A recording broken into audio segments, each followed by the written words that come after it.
सदियों पहले करबला में 9 लाख ने 72 कत्ल किए थे। आज 3 करोड़ कह रहा है कि मैंने करबला जाना है। मेरी दुआ है कि मेरा मालिक किसी भी साइल को रुके ना। जिसे हुसैन ने बुला लिया वो जरूर जाएगा। यहां तो अब तो सिर्फ चंद साजिशें और चंद धमकियां दी गई हैं ना। जब बाजू कट रहे थे, जब हाथ कट रहे थे, लोग तो तब भी करबला जा रहे थे।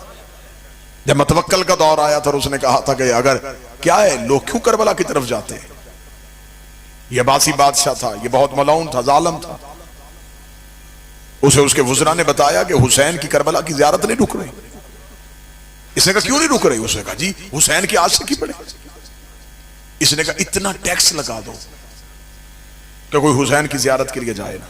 जब उसने बहुत ज्यादा टैक्स लगा दिया और ऐलान हो गया कि अब जो करबला जाना चाहेगा इतना टैक्स देगा तो करबला जाएगा, अगले दिन मतवक्कल की मौत हो गई जब उसने देखा कि उसके शहर की सबसे गरीब औरत सबसे पहले आ गई।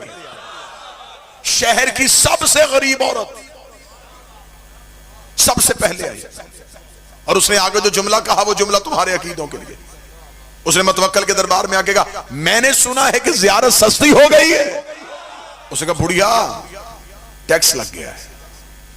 उसने यूं ही जल्दी से चादर का पल्लू खोला, खोल के यूं दिनार निकाले, ये पकड़ जाऊं। यूं गिरते हुए दिनार देके मतवक्कल ने कहा तू तो बहुत ज़ईफा गरीब है, तेरा तो कमाने वाला भी कोई नहीं, कहां से लेके आई है? उसने कहा जिसने बुलाया है उसने दिए। रात कह के सोई थी हुसैन तेरी ज़ियारत के लिए आना है। ख्वाब में आके उसने कहा चादर उठा, जिसने बुलाया उसने दिए, पकड़ अब जाऊं। इसे कहा रुक अभी करबला नहीं जाना। इसने फौरन वुज़रा को बुलाया, वुज़रा को बुला के इसने कहा नहीं टैक्स लगाने से नहीं होगा, हुसैन तो अपने नौकरों को दिरहम दिनार दे रहा है। उन्होंने कहा फिर क्या करें? उसने कहा कोई और सख्त शर्त लगाओ।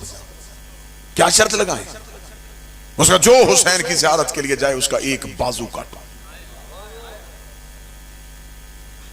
बाजू कटवाएगा करबला जाएगा। अगले दिन जब साइलों के दरबार में आने का वक्त हुआ, क्या मतवक्कल साइलों को सुनेगा तो वही बुढ़िया। अब देखिएगा जुमला सुनिएगा, अकीदे देखिएगा। वही बुढ़िया अपना दायां हाथ सर पे रख के मतवक्कल के दरबार में।